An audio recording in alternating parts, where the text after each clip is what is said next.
Mm-hmm. Well, guess what time it is? It's time for a car review. It's Howdy Doody time, starring Yippee. Mike Mars, Mr. Doody. reviewing the Toyota Sequoia. And the duty cleaner. Yeah, the Duty. So So I got to drive the 2023 Toyota Sequoia Capstone for a week. Now, this vehicle, the Sequoia, is their big full-size SUV. Anybody that's been around this thing since it came out in 2008, this thing is built like a tank. And it has always looked to me kind of like a tank. It was very durable. It would do whatever you wanted it to, but it looked more like a tank. However, it's all new for 2023. This is their third generation. They've kind of gone through the whole thing and completely. They waited so long to do it, they had to do something. Thank you.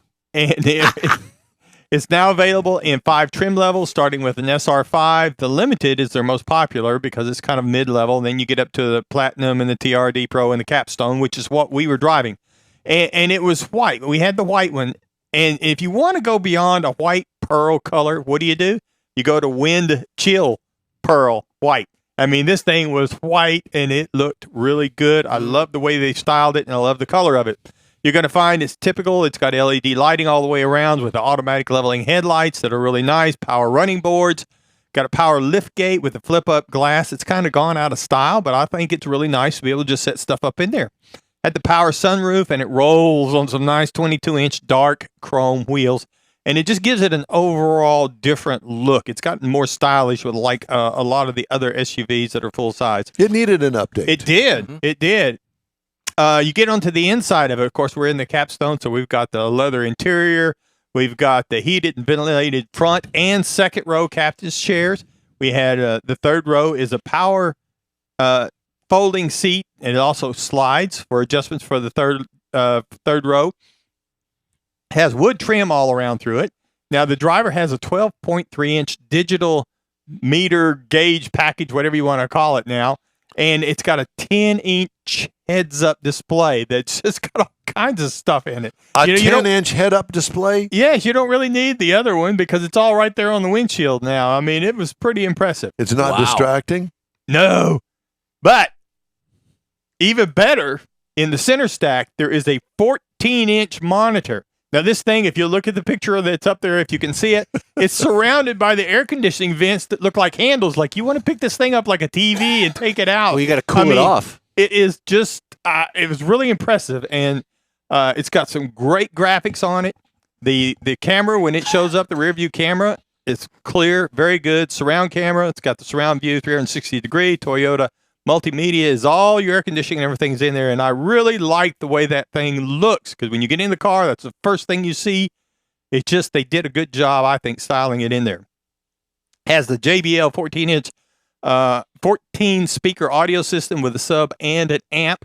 How did Jimmy Buffett sound? Everybody sounds good in that one. I sounded good in that one. Oh, boy. So now to make all this thing go, now what they've done, they've put a 3.4 liters, this is standard, in the Sequoia engine across the line, 3.4 liter twin turbo V6 hybrid. Sure hope it gets better gas mileage than that old V8. And they call it a Force Max, and you'll see the emblem, 437 horsepower, 583 pound-feet of torque, backed by a 10-speed automatic. Now, this thing, equipped with a tow package like this one was, 9,520 pound towing, 1,730 pound on the low capacity. Now, the EPA says this vehicle, you should be looking for 19 in the city, 22 out on the highway. Really? Combined 20. Wow. I got, out of to almost 260 miles, I got 18-mile average. That's pretty good for your fat. I mean, it's the hybrid, obviously, and the V6, but, I mean, there's juice there. It sounds like it's got a V8 under the hood. It's like the old V8. It sounds really good. And that electric system that they've got built in there with it, it gives it enough low-end boost that it's surprising power with a nice engine rumble. Can't wait to get it. Yeah, you're going to like it. Toyota has proven their hybrid system. Yes, and it works really good, particularly. So now I did have a lot of highway miles on it. I'll grant you that. Got a really smooth ride on it. I love driving this out on the highway because the insulated glass, it kind of helps keep it quiet, keeps the road noise out. It was always a nice driver. Now I think it's a great driver. Can't hear. And is this built on the Tundra, the new Tundra platform? I don't know. Or an evolution of the new Tundra platform? It has to be. I would think so. The other one was, yeah. The insulated glass, you can't hear the screams from the passenger. Exactly, particularly the third row.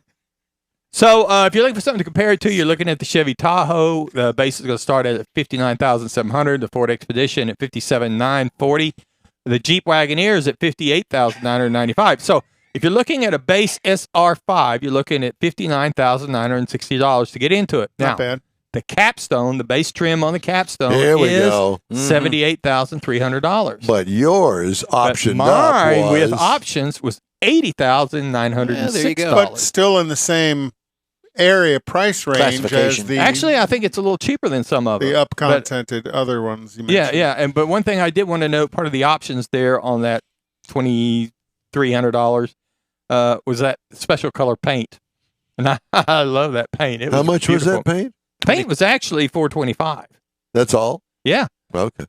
So, Of the 2300 package. yeah. You know, then you had a dash cam and a couple of other things in there that were like, nothing like the paint though. But anyway, I think they've made some serious improvements in this vehicle.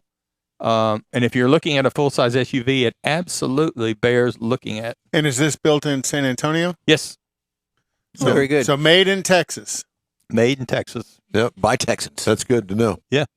Thank you, sir.